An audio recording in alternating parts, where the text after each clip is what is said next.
Hello guys, welcome back to my YouTube channel. बहुत दिन बाद मैं आई हूँ अपना ब्लॉग लेके। बहुत दिन हो गए हैं और इस टाइम पे जो चर्चा चल रही है तो मुझसे रहा नहीं गया कि जो चर्चा चल रही है उस पे बात ना करूँ। तो मैं अपना सोच बिल्कुल बताना चाहूँगी अपनी ऑडियंस को। इम्पोर्टेंट हमारे पति जो न्यूज़ देख चुके हैं उनका रिएक्शन जानते हैं। क्या सोच रखते हैं आप इस बारे में? सोने करो। डर गए हो क्या? डरना नहीं चाहिए। तो मैं ये सबसे कहना चाहती हूँ कि हर एक इंसान में बुराई है और हर एक इंसान कोई भी परफेक्ट नहीं होता, कोई भी भगवान नहीं होता और ना ही इस दुनिया में कोई परफेक्ट बन पाएगा। आज के अकॉर्डिंग जिसकी जो आदत है, जिसकी जो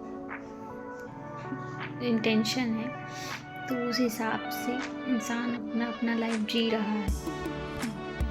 तो मुझे ये लगता है कि शादी का नाम ही एडजस्टमेंट होता है कि आप उसके अकॉर्डिंग अपने आप को एडजस्ट करें। चाहे आप हस्बैंड हो, आपकी वाइफ की में कोई कमी है या कुछ भी उसकी आदत है तो आपको उसको एडजस्ट करना पड़ेगा, या आपके हस्बैंड की जो कमी है या आदत है या अच्छाई बुराई दोनों आपको एक्सेप्ट करनी पड़ेंगी। जैसे हर एक सिक्के के दो पहलू होते हैं, तो सिक्का तो एक ही होता है बट पहलू दो होते हैं। तो इस हिसाब से इंसान के भी दो रूप होते हैं, एक पर्सनली और एक दिखावे का।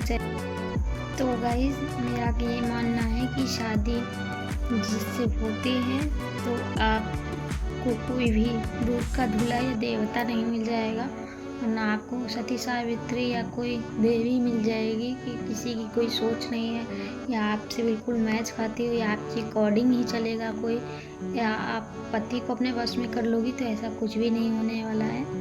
हाँ, शादी लॉन्ग लाइफ तभी चलेगी जब तक कि आप एडजस्ट कर लोगे, चाहे वो हस्बैंड हो या वाइफ हो।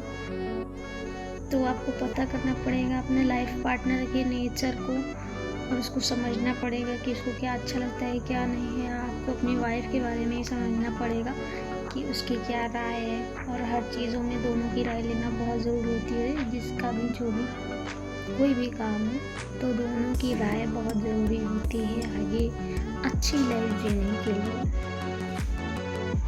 यहाँ पे कबाब पराठा आ चुका है जो कि हमारे यहाँ स्ट्रीट फूड में मिलता है। इसका प्राइस 30 रुपये है। ये पनीर रोल है। तो हमारे लखनऊ में देखिए कितना टेस्टी कबाब मिलता है, इस पन्नी में रैप रहता है। सो गाइस, कबाब पराठा खा लिया है हमने, थोड़ा सा ब्रेक ले लिया था और हस्बैंड ही चले गए हैं। कहने का मतलब ये है कि हर किसी के लाइफ में सुख और दुख दोनों आते और जाते रहेंगे, और सबसे बड़ी बात ये है आज के ज़माने में, या आज की सबसे बड़ी बात जो समझने के लिए है सबके, कि अगर इंसान को बहुत सारा दुख किसी भी वजह से मिल रहा है तो उसका कोई रीज़न होता है। बहुत से लोग कहेंगे आपके कर्मों के फल है या आपकी सज़ा है या ये है, बट मेरा ये मानना है कि अगर आपकी ज़िंदगी में सुख आ रहा है तो वो आपका है, और दुख आ रहा है तो वो भी आप ही का है। तो जब दुख आए तो ये समझ लीजिए कि इसका कोई रीज़न है, क्योंकि हर चीज़ का एक रीज़न होता है। तो इसी तरीके से जब दुख आता है तो उसका रीज़न हमें जब दुख बीत जाता है तब हमें पता चलता है। तो अपने जैसे सुख के टाइम को आप अच्छे से बिताते हो, अच्छे तरीके से वो भी बीत जाता है, तो दुख भी आपका बीत ही जाएगा। तो कहने का मतलब यही है कि पति पत्नी की गृहस्थी में सुख और दुख दोनों आते रहेंगे, और उसमें आपस में रिश्ते खराब करने की कोई ज़रूरत नहीं है। हाँ, ये है कि अपने आप को संभालना पड़ेगा आपको उस टाइम पे। बाकी मेरी कुछ बातें आम लोगों के पल्ले शायद ना पड़े, और कुछ लोगों को लगेगा कि ये क्यों ज्ञान दे रही हैं, तो मैं इतनी महारथी नहीं हूँ, बट मैंने जो एक्सपीरियंस किया है या जो मेरी समझ है उस हिसाब से मैं आपको सजेशन दे रही हूँ। आप पे थोप नहीं रही हूँ अपनी सोच, बट मैं अपनी सोच आपको बता रही हूँ कि मैं ऐसा सोचती हूँ।